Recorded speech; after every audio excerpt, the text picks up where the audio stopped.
लेनी पड़ती है। यानी जैसे हम क बोलते हैं, क्या बोलते हैं? क जब हम बोल रहे हैं, देखो बाल में क्या है? क क्या रहा है लास्ट में? क्या रहा है? क्या है? स्वर है कि व्यंजन है? स्वर है ना। तो क का उच्चारण करते समय हमें किसकी सहायता लेनी पड़ रही है? स्वर की। की सहायता लेनी पड़ रही है। तो की सहायता लेनी पड़ रही है, इसका मतलब क क्या है?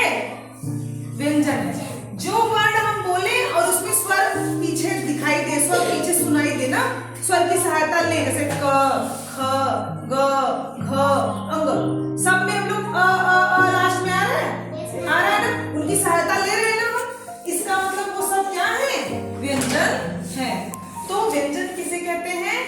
जिन वर्णों का उच्चारण करते समय हम स्वरों की सहायता लेते हैं, उन्हें क्या कहते हैं? क्या कहते हैं? व्यंजन। व्यंजन। समझ गए ना? देखो क से लेके ज्ञ तक पढ़ोगे, सारे में लास्ट में क्या आएगा? यानी कि उच्चारण करते समय किसकी सहायता लेनी पड़ रही है? किसकी? की। क्या है? स्वर है। क्या है? स्वर। अच्छा, स्वर कितने होते हैं? सब लोग व्यंजन कितने होते हैं? तो सब लोग कहते हैं कि व्यंजन जितना लिखा है सारा व्यंजन ही है। हाँ, सब व्यंजन है, लेकिन मुख्य रूप से जो व्यंजन होते हैं वो कितने होते हैं? 35। कितने? 35। कौन कौन से होते हैं ये समझेंगे। देखिए, ये क वर्ग है, ये च वर्ग है, ये ट वर्ग है, ये त वर्ग है, ये प वर्ग है, और ये या, रा, ला, व, स। ठीक है? स, श, श, थ। इन सबको हम लोग पहले गिनते हैं। चलिए, 1 2 3 4 5 6 7 8 9 10 11 12 13 14 15 16 17 18 19 20 21 22 23 24 25 26 27 28 29 30 31 32 33। कितने हुए? 33। यानी कि 33 है ना? 33 क्या हो गए हमारे?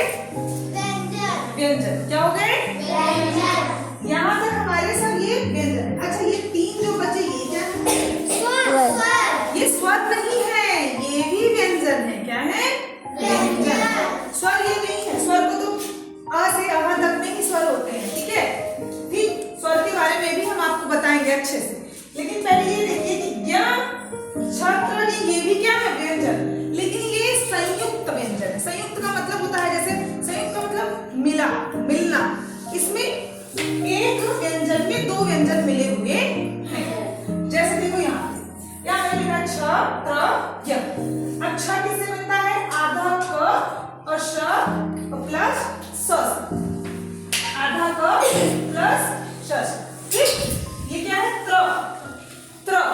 त्र किससे बनता है? आधा त प्लस र से। अच्छा, एक बार जब मैंने पढ़ाया था पदेन र, पढ़ाया था ना, तो बताया था कि जब त में पदेन र लगता है तो क्या हो जाता है? वो त्र। क्या हो जाता है? त्र। तो ये क्या है? त्र। त्र। अब क्या हो गया? ज्ञ।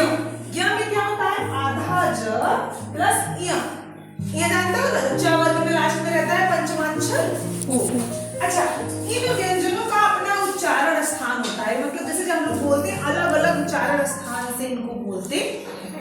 उसके बारे में हम फिर से पढ़ाएंगे। ठीक है? अभी हम ये पढ़ेंगे कि व्यंजन कितने होते हैं। अच्छा, उनका उच्चारण स्थान भी आपको अच्छे से बताएंगे। ठीक? तो उच्चारण स्थान को मतलब समझ लो, जैसे क बोलते हैं, क, सब लोग क बोलो। क खुला सबका। और क जब बोलते हैं तो यहाँ से आवाज आती है, यहाँ से क बोलो, क। आई आवाज? तो वो क का उच्चारण स्थान होता है कंठ। क्या होता है? कंठ। ऐसे ही सबका उच्चारण स्थान होता है, उसको भी हम आपको बताएंगे। पहले ये देखते हैं कि हमारे 33 व्यंजन कौन कौन से होते हैं। समझ गए कहां तक है हमारे 33 व्यंजन? यहाँ तक। और जो हमारे छ, त्र, ज्ञ बचे हुए हैं, ये हमारे कौन से व्यंजन हैं? संयुक्त व्यंजन। कौन से? संयुक्त। तेजी से बोलिए, कौन से? संयुक्त। संयुक्त व्यंजन। और संयुक्त व्यंजन जो है वो किससे किससे मिलकर बने होते हैं, ये भी आप लोग जरूर याद करिएगा। ठीक है? अब देखिए, यहाँ पे हमारे व्यंजन को गिनते जाइए, ये तो पूरे 36 हो गए। अच्छा कभी कभी जब हम लोग पढ़ाई लिखते हैं, क्या लिखते हैं? पढ़ाई, पढ़ाई लिखते हैं। जैसे हमने लिखा पढ़ाई, ये वाला व्यंजन तो कहीं यहाँ दिख ही नहीं रहा है। कहीं दिख रहा है व्यंजन? ये हमारे व्यंजन में दिख रहा है कहीं? ये भी एक व्यंजन है, इसको भी व्यंजन ही कहते हैं। इसको कौन सा व्यंजन कहते हैं? उच्छिष्ट व्यंजन या अतिरिक्त व्यंजन। अतिरिक्त का मतलब अलग से जो व्यंजन हो, दो व्यंजन होते हैं, एक ड़ एक ढ़, एक ड़ एक ढ़। जैसे लड़ाई लिखते हैं तो ये वाला लिखते हैं ना, अब पढ़ाई लिखते हैं तो ये वाला। ये दोनों क्या होते हैं? ड़ ढ, ये दोनों क्या है? उच्छिष्ट या अतिरिक्त व्यंजन। ये भी दोनों व्यंजन हैं, ठीक है। अच्छा अब देखिए, आप लोग बहुत कंफ्यूज रहते हैं, स ये तीनों को सा ही पढ़ते हैं, ये तीनों को सा नहीं पढ़ेंगे, तीनों को सा नहीं पढ़ेंगे। क्यों? क्योंकि इनका उच्चारण स्थान अलग अलग होता है। इन तीनों स का भी अपना नाम होता है। तो हमने आज क्या सीखा? हम व्यंजन में अभी बहुत सारी चीजें सीखेंगे, लेकिन आज हमने सीखा कि हमारे जो व्यंजन होते हैं मुख्य, वो पूरे कितने होते हैं? 33। लेकिन हमारे जो व्यंजन 33 होते हैं, पर हमारे पास 4 संयुक्त व्यंजन होते हैं, 2 उच्छिष्ट व्यंजन होते हैं। हम आगे ये भी पढ़ेंगे कि हमारे पास हिंदी वर्णमाला में कितने वर्ण होते हैं। ठीक, ये आपको समझ में आया? और हमारे ये जो स होते हैं, इनको तीनों को वैसे सेम नहीं पढ़ते, इनको अलग अलग पढ़ते हैं, इनका अलग अलग